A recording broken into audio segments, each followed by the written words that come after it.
Okay. So one thing which allows us now to change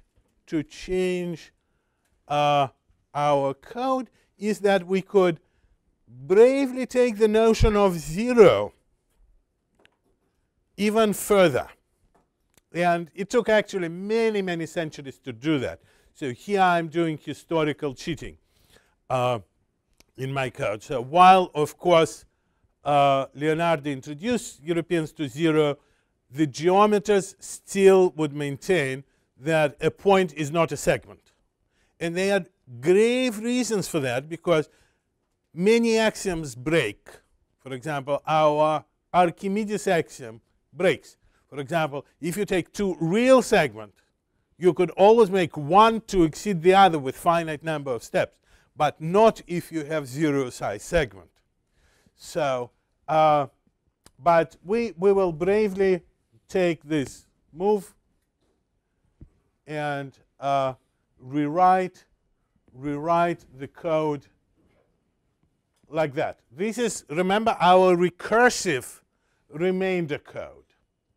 So what we do now, we sort of just basically change this. Since now we are allowing a remainder to be 0. So instead of A being less or equal than B, we now demand A to be less than B to return A. Right? Because we could, if it gets to 0, this is just fine. We allow 0. However, now we need to put a precondition that B is not 0, which we didn't need before. That's the problem. Because remainder is not defined if you define by a 0 segment. Well, I mean, it will run a long time. You could double for as long as you like. It's not going to grow much. So this is a simple, everybody follows, I'm sure, because we didn't change anything. It's exactly the same thing, except we shifted in integral terms from 1 to n to 0, which we have now, to n minus 1. But then, sort of geometrically speaking, there is one very important intuition, that what we could do, and we're still in the world of Greeks right now, we're dealing with line segments, we just extended our line segment with 0 segment, that it's possible to divide a segment in 2 equal parts with ruler and compass. Okay? If you forgot how to do it, it's really simple. You draw a circle from one end, you draw a circle from the other end of the segment, they intersect. You draw a straight line between the 2 intersection points, it cuts the original segment in 2. So we could do half. And halving is a remarkable thing, sort of because it allows us to eliminate the recursion. If we could halve, we could eliminate the recursion. And those of you who think ahead know that halving is also a wonderful, simple thing to do when we will be dealing with integers. Right? Some of you might have heard of shift. So we introduce a notion of a very simple routine called largest doubling. Keep doubling while you can. Right? So again, this serves as a guard. There's room to double. And you keep doubling. So now the remainder becomes very, very simple. So first of all, if A is less than B, we're done. The remainder is trivial. Otherwise, keep doubling B till it almost exceeds A. Right?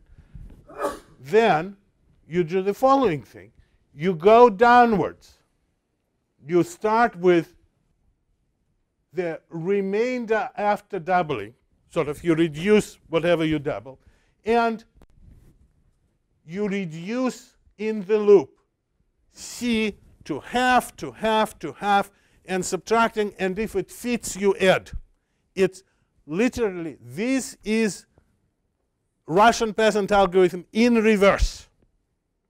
Sort of you are going backwards, seeing whether the corresponding digits are there, and accumulate and sort of and decrementing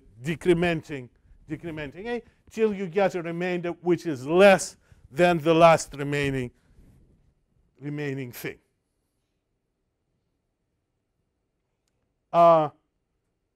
Interestingly enough, so by the way, this is a very competitive remainder algorithm.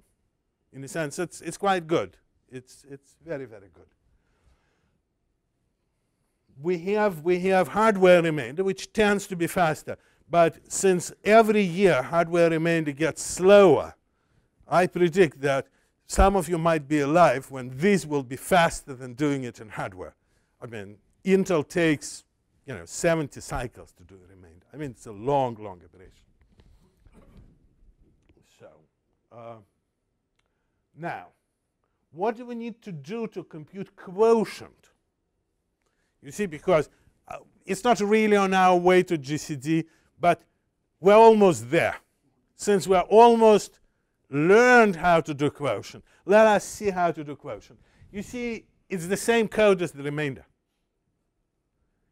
Basically, what we need to do, we need just, as we go, accumulate into quotient into n. Sort of when we do half and it fits, we double n, we shift. This is shift up. And for every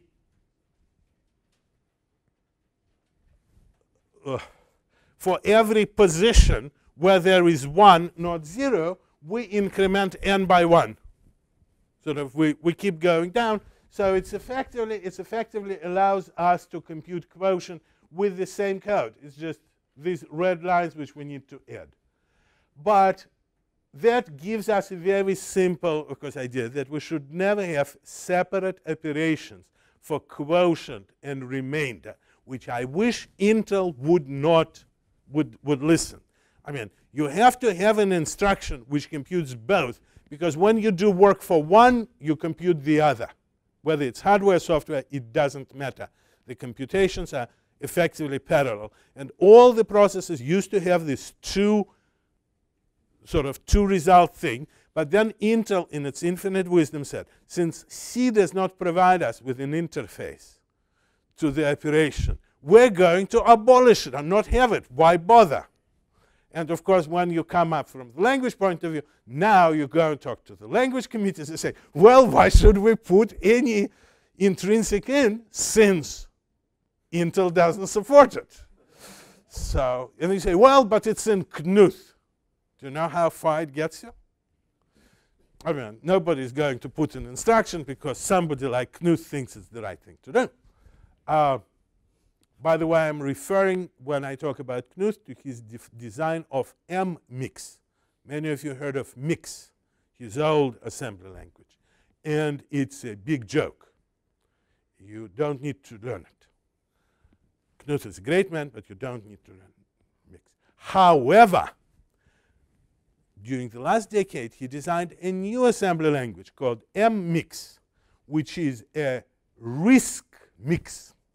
It's a new wonderful thing. You could buy it a little fascicle for $20, describing it. And it's a wonderful treatise on abstract computer architecture, the RISC, the way it should be done. He was helped by two sort of people designing it. One is John Hennessy. Some of you might have heard the name. And another is Dick Seitz. Some of you might have heard the name. Basically, the chief designer of MIPS and the chief designer of DEC Alpha helped him to do that. And his treatise for sort of what kind of operations, for like division, and is just quite wonderful. So just, if you want to look at that, it's very good. And there is a section in Chapter 5 of Elements of Programming which does it in a somewhat more abstract way than Knuth, but also quite wonderful. This I'm just pitching my own work. So the correct thing, I didn't put the thing which computes both. You did. Where is it?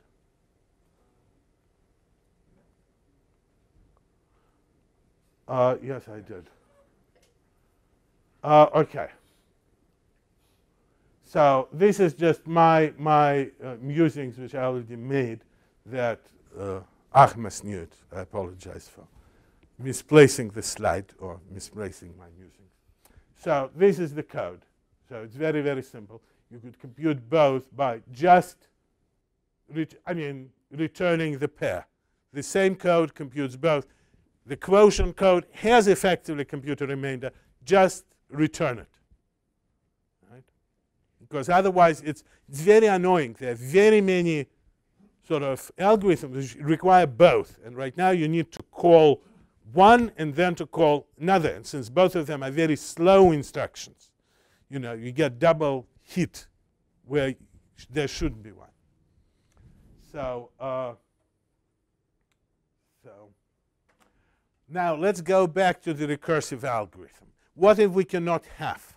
It's not a very deeply important problem because I don't know a single model where halving does not exist. Halving seems to be a universally accessible operation. But there is a very beautiful algorithm which I just have to very quickly go through due to a remarkable pair, Robert Floyd and Don Knuth. I assume that all of you just heard of Knuth, since I mentioned him a second ago.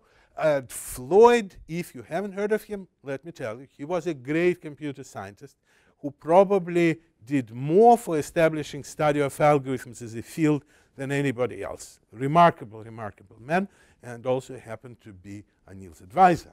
So Knuth is also, Anil collects advisors. More advisors than the rest of us. So, and all of them great. So, I wish I were Anil's advisor.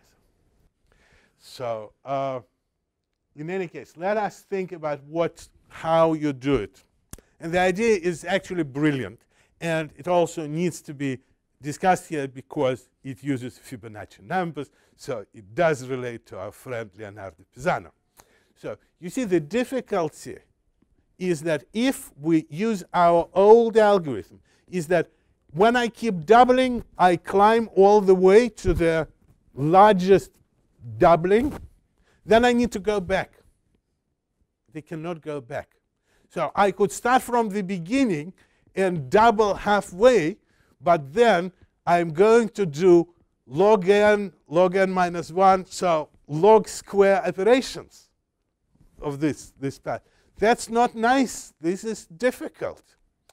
We need to go back. That's why we need halving. What if we don't have halving? Here comes, this is why it takes 2 to come up with a great idea. And especially if both of you have Turing Awards, you could figure it out. So the idea is absolutely straightforward after they tell you. The idea is that you go by Fibonacci numbers. Remember how Fibonacci numbers go? They go 0, 1, or 1, 2, 1 plus 2, 3, 2 plus 3, 5. The pair of Fibonacci gives you the next Fibonacci. It's the second degree linear recurrence. We talked about them in the previous journey. But you also could go backwards. Because if you have 2 Fibonacci numbers, you could get a previous Fibonacci number. How? By subtracting the smaller from the larger. Like, since 2 plus 3 is 5, it follows that 5 minus 3 is 2. So what they do, they say instead of doubling, we're going to go just a tiny little bit slower. We're going to go by Fibonacci numbers upward till we find the largest Fibonacci which covers the, this thing. And then we're going to backtrack. We can go backwards because we're going to keep a pair and we're going to subtract. Right? So at every step we just, here we're going up by Fibonacci, and then we just start rolling back down. It's a parallel code, just shifting it back. It will take you about 15 minutes to understand. Right? while it's brilliant, it requires just sitting down and working through, but it's worth it. It's not central to the course. So, but I have to show it to you.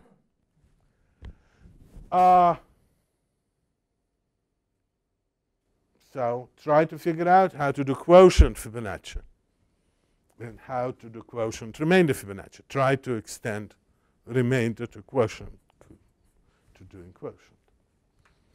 So now we get our final GCM remainder. They say if we have our fast remainder, I call him remainder, we could just go and do our stuff.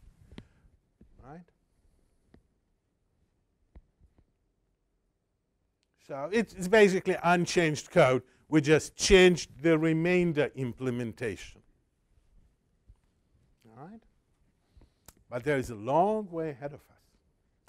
So that's just the start. So we get to this form, and the form will not change. From this point in the journey till the end, the fundamental loop is going to remain. So what are we going to change? Oh, we're going to change the type. So there is enormous progress in mathematics, not in terms of improving the algorithm.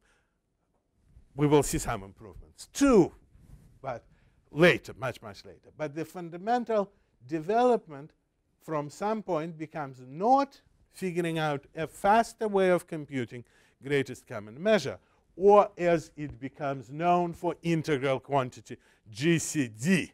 Hernan was asking, oh, but isn't it connected to GCD? Of course it is connected. The moment you replace type with an integer, it becomes our old GCD, the same code. And except, I also use this notation for remainder because my dear C++ allows me to do that.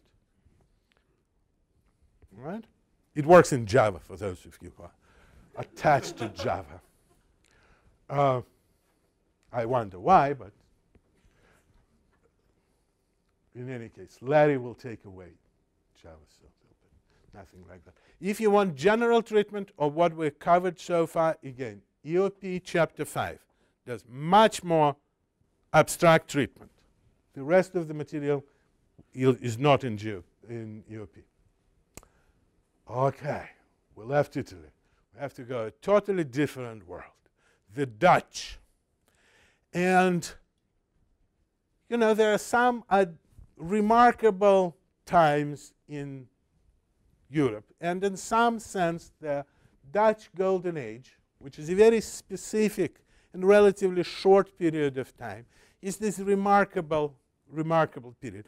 Dutch were great even before. There was something they were doing, and those of you who know something about sort of medieval civilization, they started even in 14th century certain movement which could be called Christian humanism, brothers of the common life, which produced probably, again, the most widely read medieval book, The Imitation of Christ by Thomas à Kempis. I clearly see nobody ever heard, but that's all right. It was a very, very famous book. Still is. So there was something there in the Middle Ages, and then during Renaissance time, one of the greatest, some people think the greatest humanist figure came from Holland.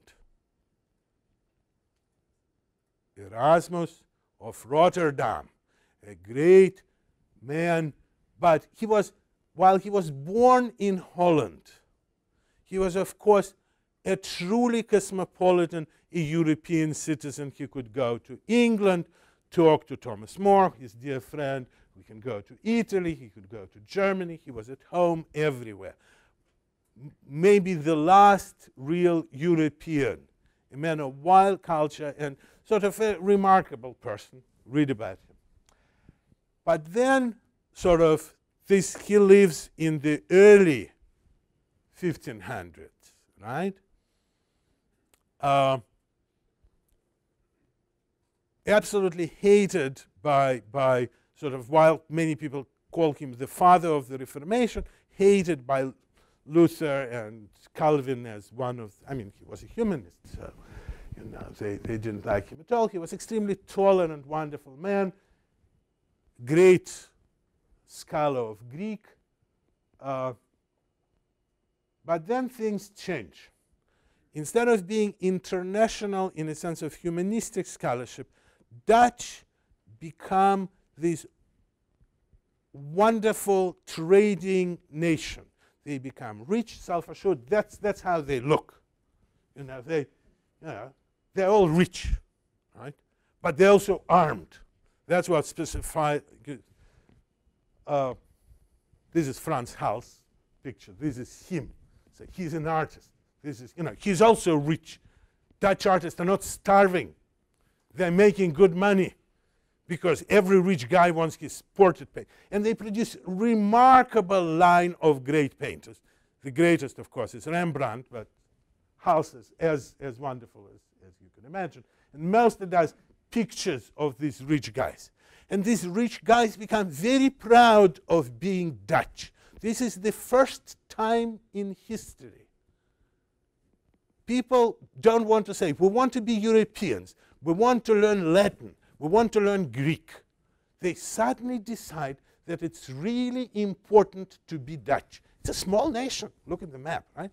And it was not even a nation. Nobody knew it was a nation. People were saying, oh, this is a peculiar German dialect.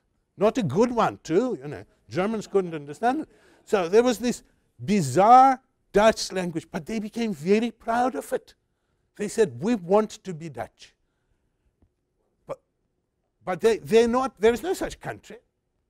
They're part of the greatest empire of the age, the Spanish Empire, which spreads from Philippines to Latin America, covers Germany, covers Spain, covers everything. Habsburg created this world empire. You know, the greatest emperor of the time is Charles I, Charles V, depending how you count, of Spain. Sort of enormous figure, rules the world. I mean, he really rules the world. But Dutch don't want to be the part of the universal empire. While they're traders, they don't want free trade throughout empire.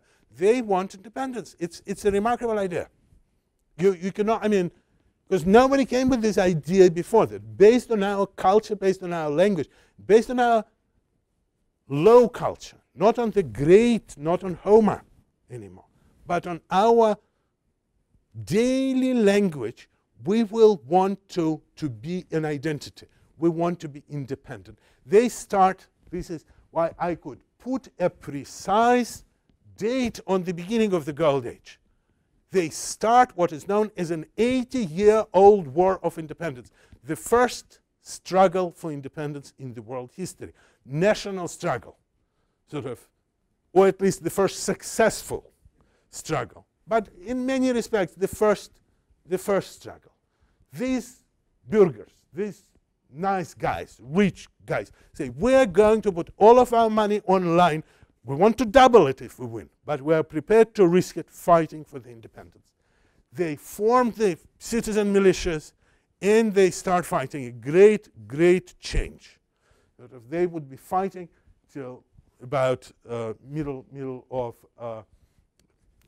till 1648 precisely against Spain. Then they will be fighting the English, then they will be fighting the French, and then eventually the combined forces of Europe will put them down. Sort of the Dutch Empire will not happen.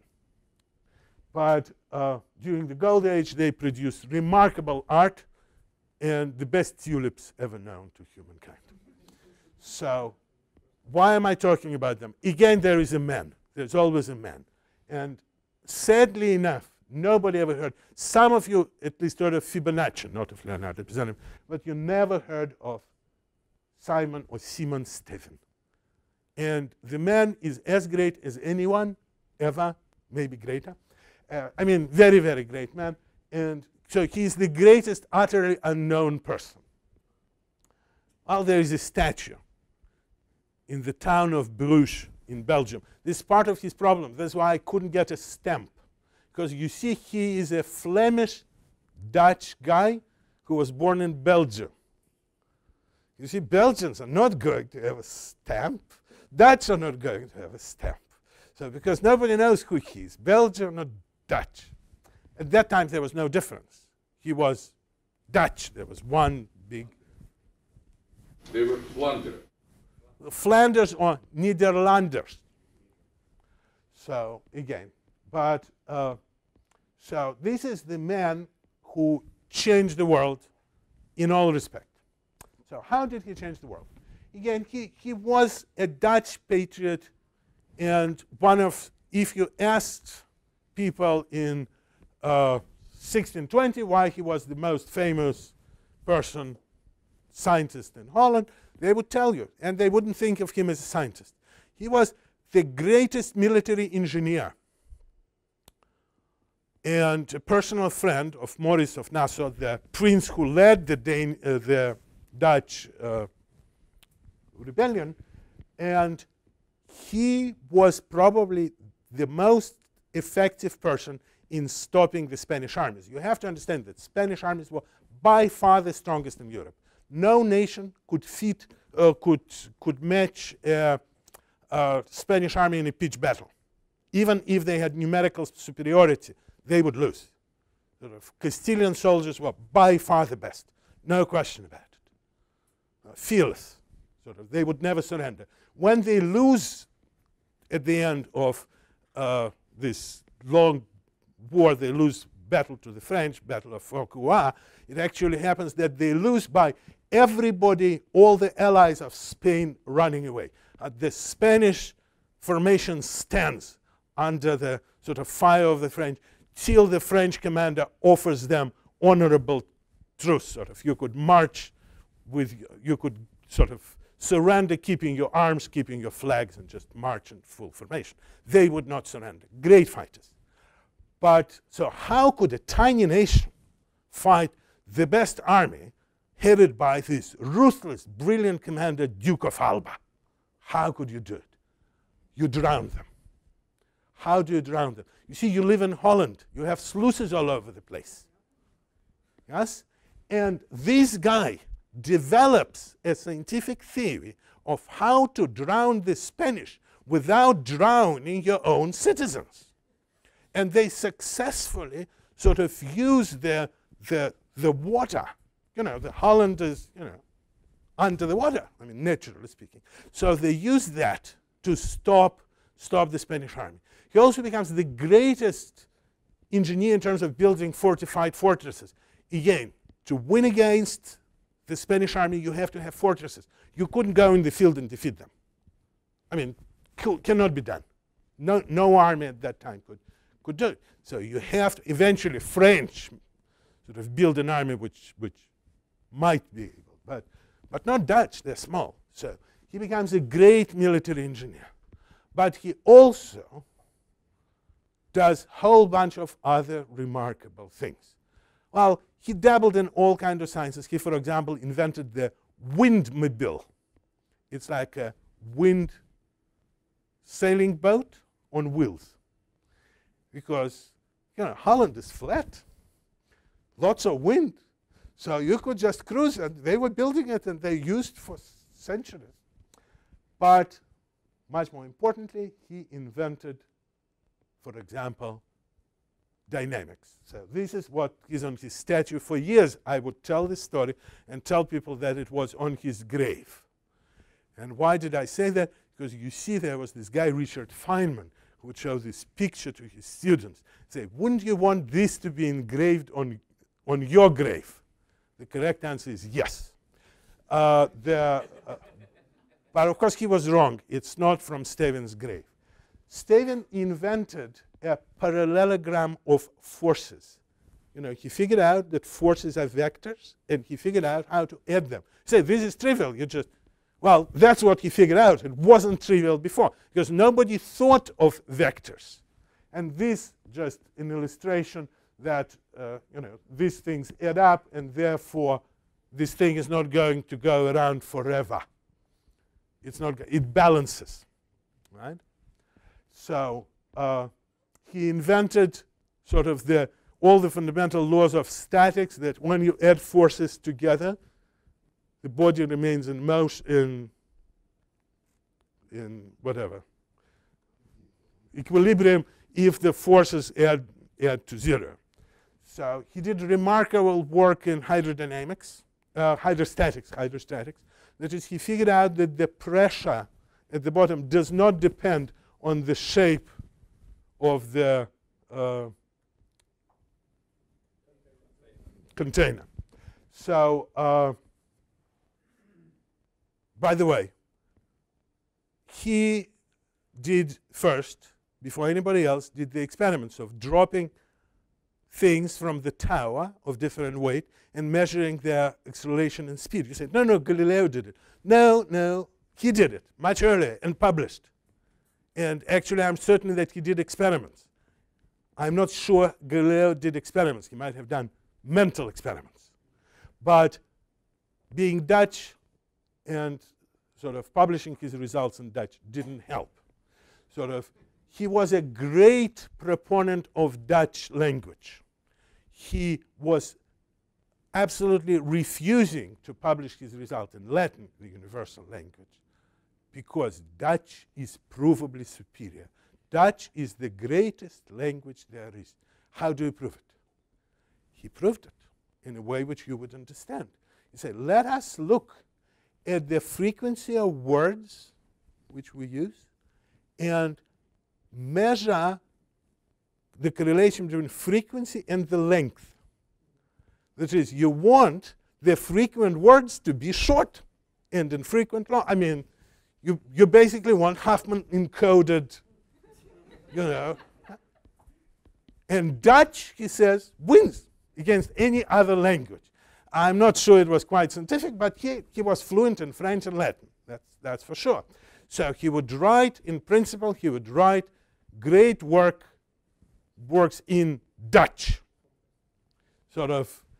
And his greatest work, I have to tell you it's important.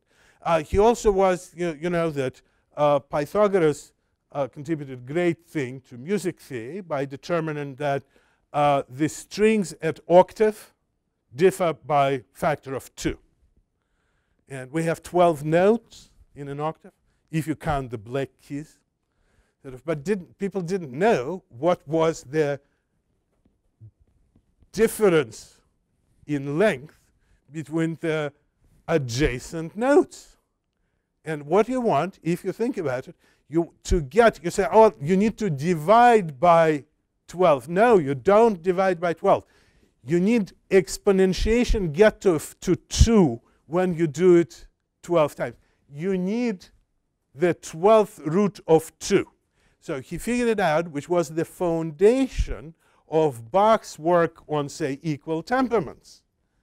And unfortunately, in his calculation, he made a mistake, which sort of gives it, I mean, his computation of 12th root of 2 is not quite kosher. I think he made a mistake in the second decimal point, very, very quickly here, and never double. Always double check your calculations. So that's the most famous book you read. Probably the most widely read book in mathematics ever. I'm not saying the most important. Euclid still remains, but most widely read. And many, many people read it in all kinds of languages, was immediately translated into French, Latin, and English. It's called The Dime, The Art of Tenths. By the way, dime, you know the word dime? That's what you have in your pocket. Used to have. They used to have little coins called dimes. And that's from this.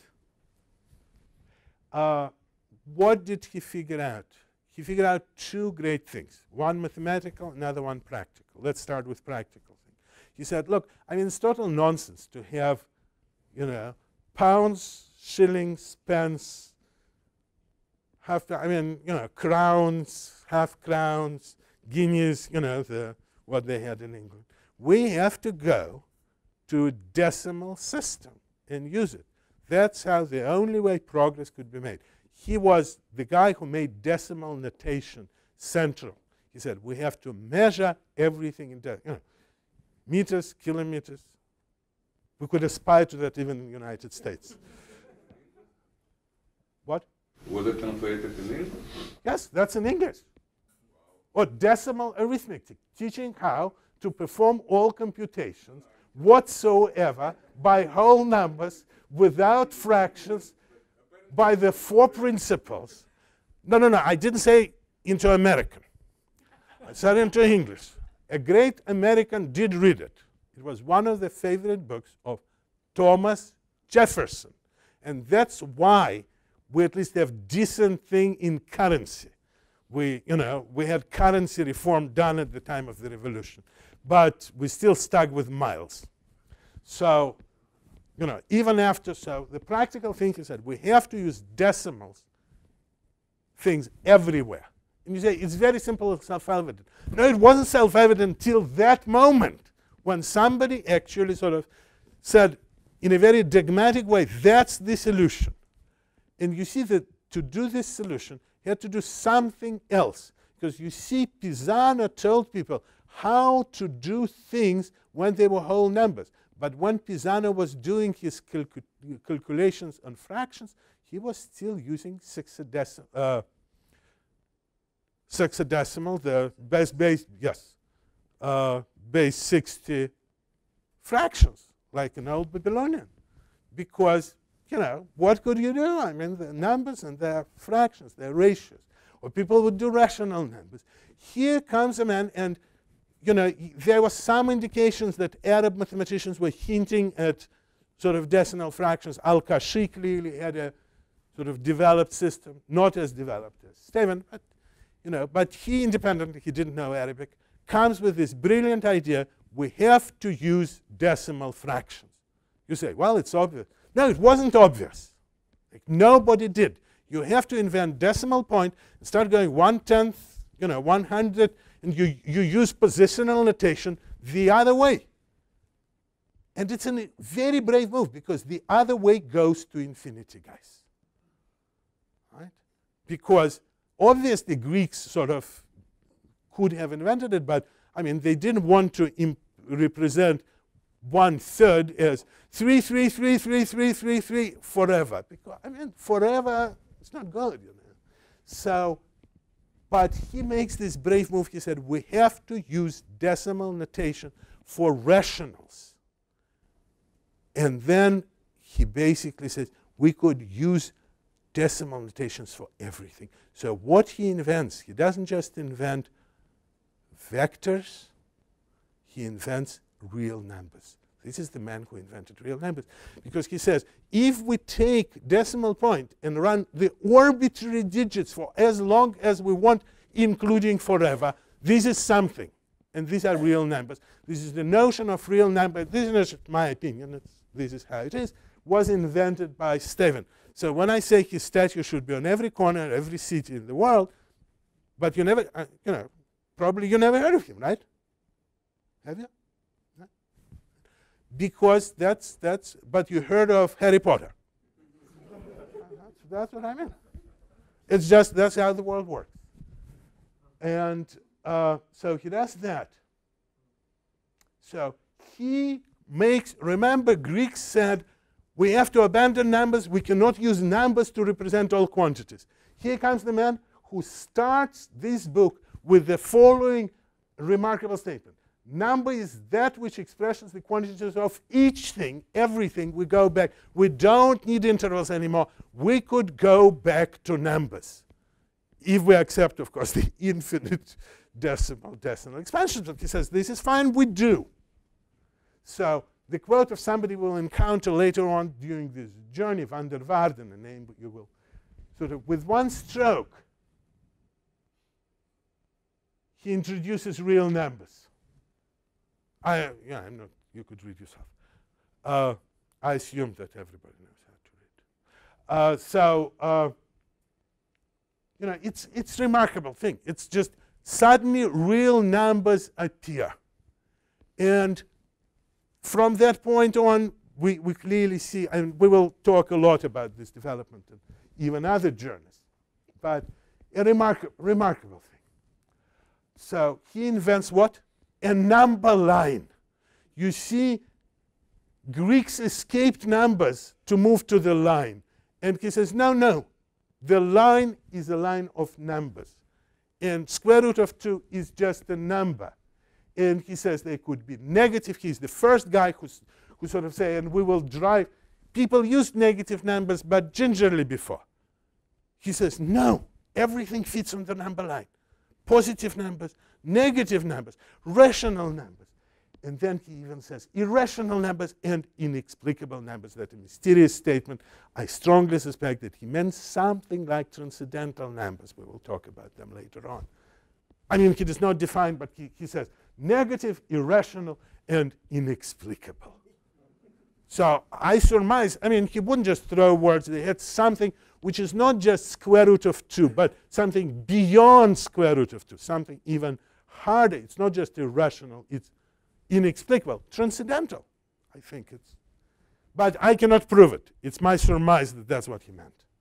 So a remarkable sort of development. Here I have to abandon our friend Steven for a little while. I have to show that what was swept under the rug. That prior to that, people were talking with 1/7. And with this wonderful revolution, you have to talk about this. Sort of, it's a little bit more unwieldy, you know. But nevertheless, the revolution was great, and the effects, you know, on engineering science are enormous. And the next guy I have to mention just an aside, because later on comes this great guy, looks like D'Artagnan too, right? Was a great swordsman, as great as they come. So that once, I don't start from the beginning, I just a little story from. I cannot spend much time with Descartes, but one of the great things that at some point in his life he was challenged by a bunch of drunken sailors. This is a true story. They regretted it. I mean, single-handedly with his sword, he chased the whole bunch away. So he started just a few words. I mean, obviously, a man, you have to spend your time, your life studying, one of the most. But I don't have time. So a Frenchman born sort of in the beginning of this new Bourbon France. I mean, France gets the most favorite king. Every Frenchman still loves him. Henry IV, Henri XIV. Is he the most famous? Yes. You know, every French. You know, he loved to drink. He loved women. You know, truly, he wanted every Frenchman to have a chicken in every pot. You know, so remarkable man. So he grew up under the shadow of this sort of first Bourbon king, very capable, somewhat unhealthy child, went to study with Jesuits, and they were very understanding. So he's a sickly child. We will let him, and that's very important, stay in bed till noon reading his books, not unlike other kids who have to go and study, because he was talented by fragile. You will see. Didn't end well. So he accustomed this habit to stay in bed. I did too when I became a programmer, because we used to program at night and sleep till noon. But so I have a great sympathy. So in any case, and very good student, but doesn't really want to become a scholar, becomes a swordsman, joins an army of Prince Maurice of Nassau, the leader of the Dutch rebellion, remember? So serves in the Dutch army, then joins the French army, and then after a couple of years, he has a mystical experience. We do not know what, but he has a mystical experience. As I say, he has to stop everything and start acquiring the universal truth. So he knows that he needs to get this universal truth.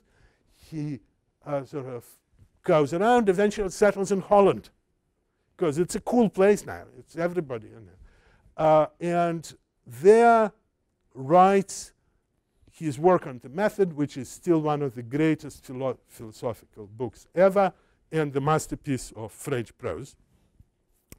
And part of the method is his great book on la géométrie. By the way, his another name, how he signs, is Renatus Cartesius. And that's why we talk about Cartesian coordinates. Because what he does this amazing thing. He completes this Steven. Steven never formalizes. He invents the number line, but he doesn't invent the number plane or number three-dimensional space. Descartes does that. That's a statement from the first line, the first sentence of his geometry book, that any problem could be reduced to the lengths, to two x and y coordinates. He invented x and y coordinates. Somebody had to. He did. Except he didn't. Fermat did. But he got the glory. He never liked Fermat. He was sort of, remember, he lives at the period of time. He's a friend of Mersenne. And he loves Mersenne because Mersenne is not a competitor. He detests Fermat, this provincial lawyer. And he dislikes Pascal. Oh, this pup. That's what he writes. I mean, he dislikes because they're true competitors. But great man sort of lives in Holland. And then at the end of, I think, 1949, he's invited by another remarkable figure of that period, 1649, goes to Sweden, which at that time has a remarkable queen, Christina of Sweden. You have to learn about her in your own right, but she wants to learn philosophy, she wants to learn mathematics, she brings the greatest philosopher, Descartes, to her court.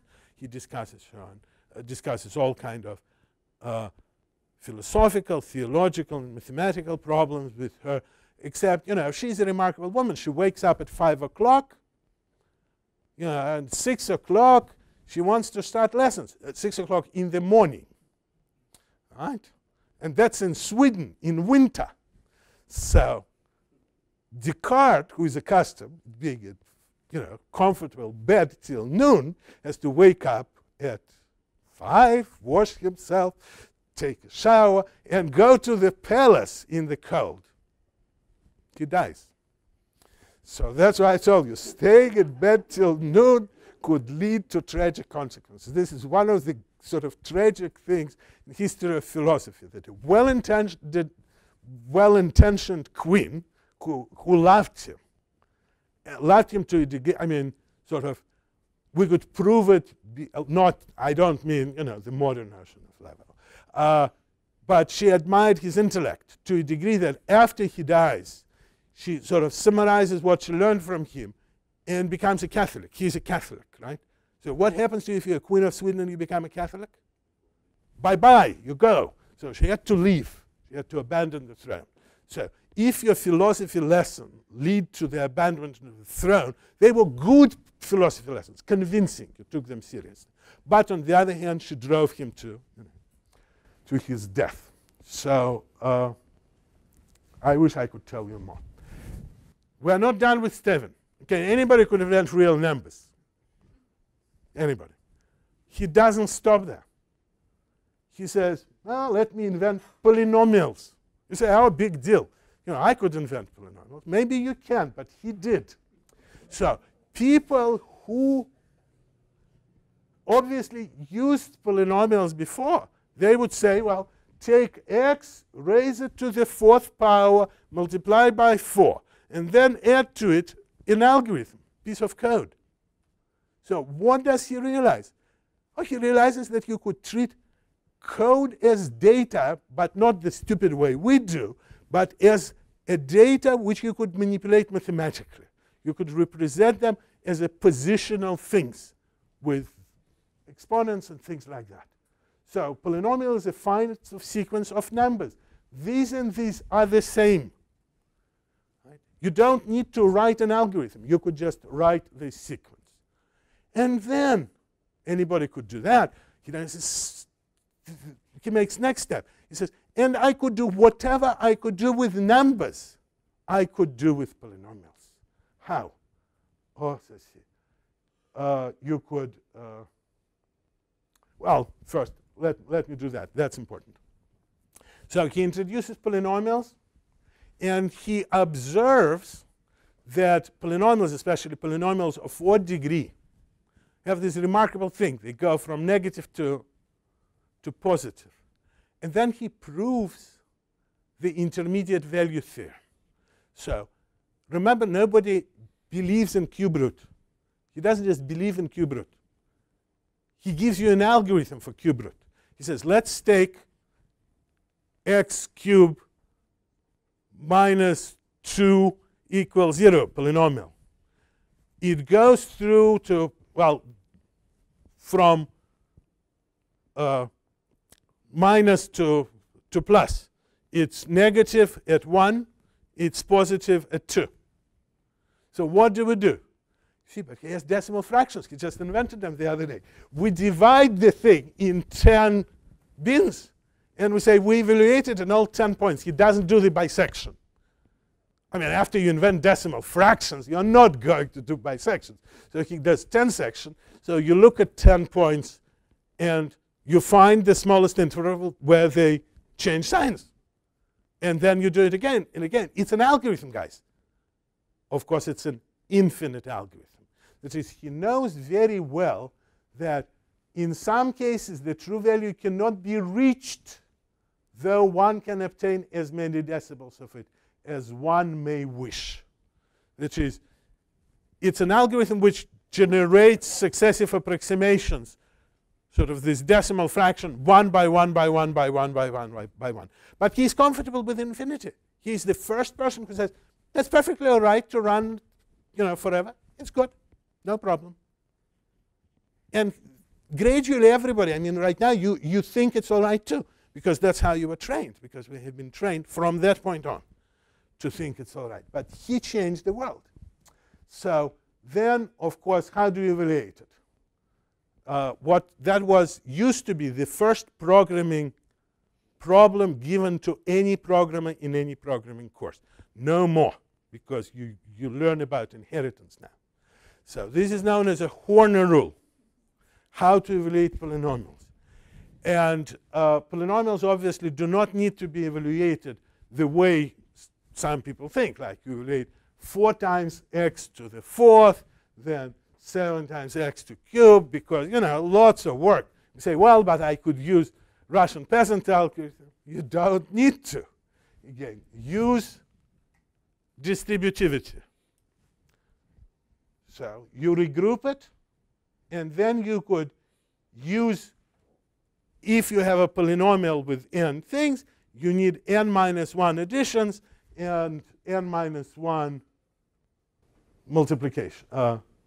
And n minus 1 multiplications. Right? That's the code. It's a fairly straightforward code.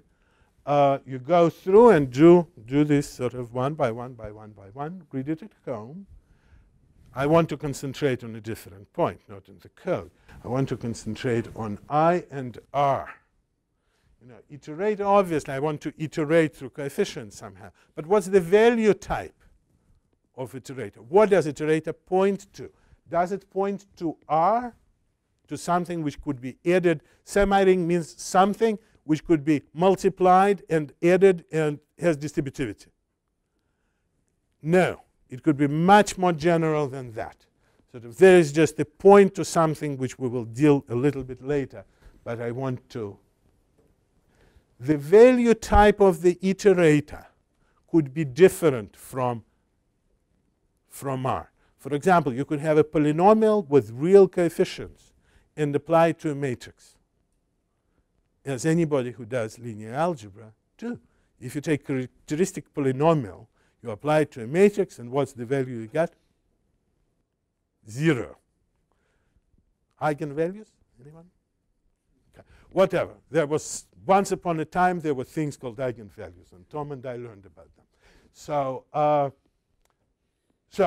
there could be discrepancy there.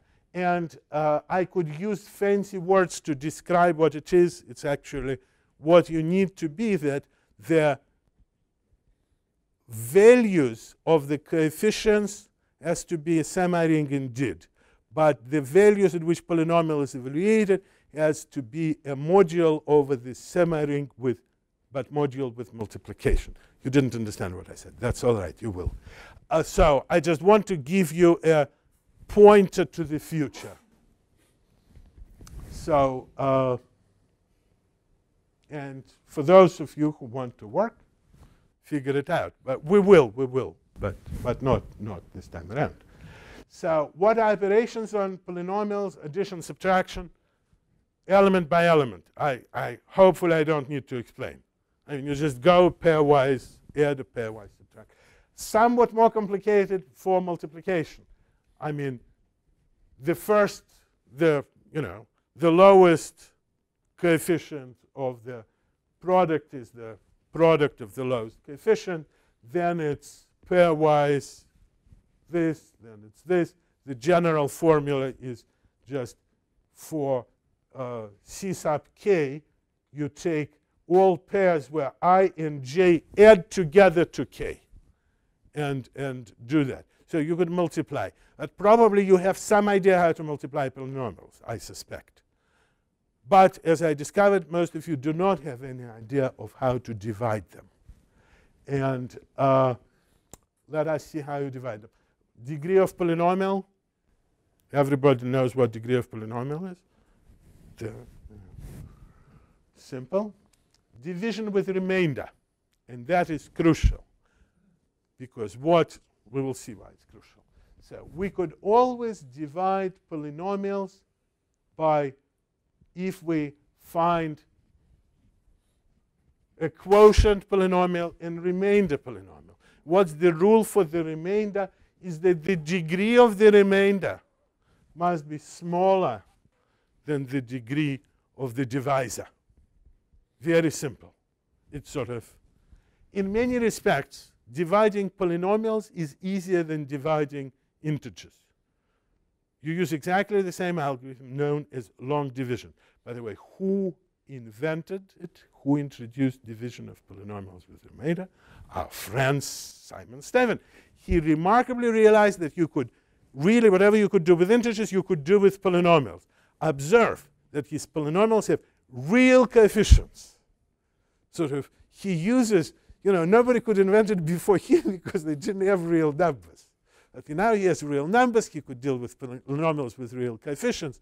And he could do whatever operations you could do on integers on the polynomials with real coefficients.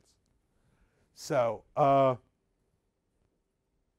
that's for you to prove. That is, these are two very important things. First thing, that if you divide a polynomial by a polynomial of the first degree, if you divide a polynomial with real coefficient by x minus 3, x0 stands for a constant, plus r, right? Then the value of q at x0 is going to be r. Okay? And then, even more important thing, that if you take a root, this is a typo, guys. This is p. This is p, guys. This is p. Somebody then, could you mark? This is p. And the second thing is that if you have a polynomial with the root x sub 0, polynomial is equal 0. That means x0 sub 0 is a root. Then polynomial could be divided by x minus its root without any remainder. These are very, very important things to know. Trivial to prove, but you should prove them. So how do you do division? You do this. You do long division. This is literally how you divide polynomials.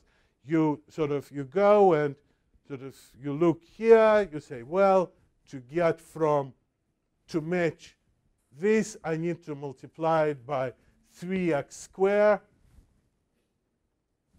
Therefore, you multiply, you get 3x cubed minus 6x squared.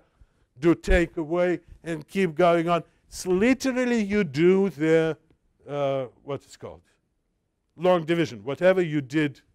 Okay? This is very important thing to learn. Therefore, I beg you to do the next homework, which I will show you. This.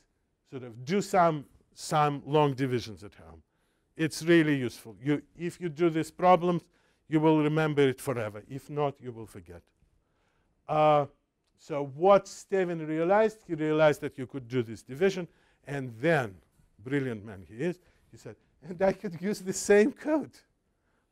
Whatever I was doing GCD, I could compute the GCD of polynomials the same way I was computing GCD of integers, just using Euclid algorithm.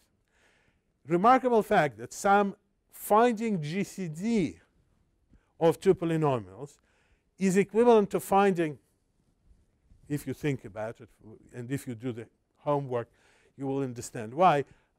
It's equivalent to finding common roots of two polynomials.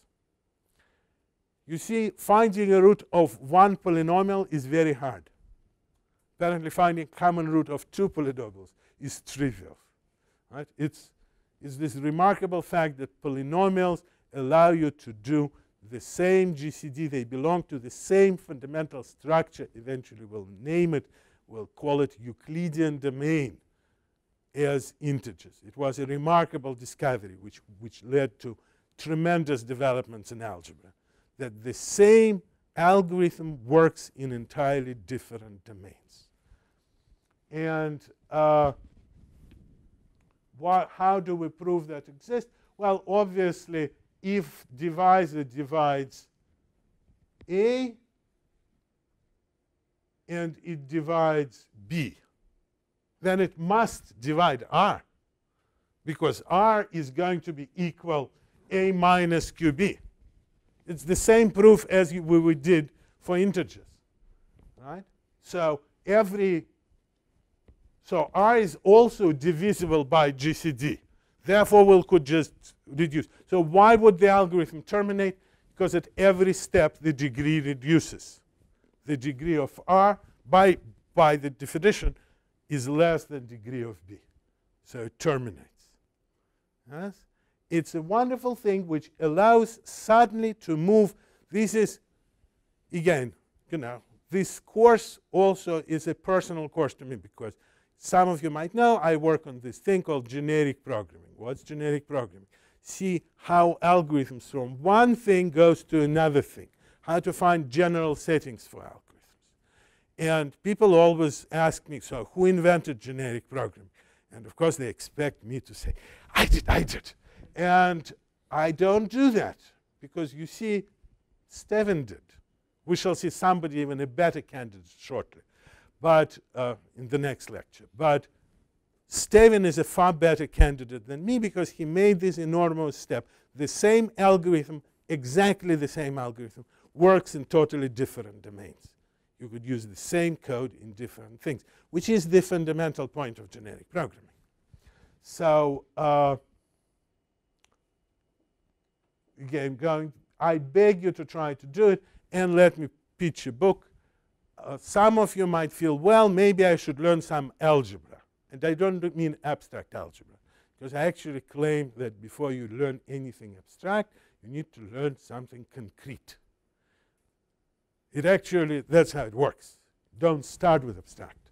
Start with concrete things. Don't start with generic algorithm. Never write generic algorithm, guys. Write a good specific algorithm. Then there is a chance you will be able to write a good generic algorithm, but not the other way around. So I want to make a pitch for a great algebra text. It was used by many high school students in Britain and United States around year 1900, long time ago. But it's still the greatest textbook in algebra. It's written by George Crystal.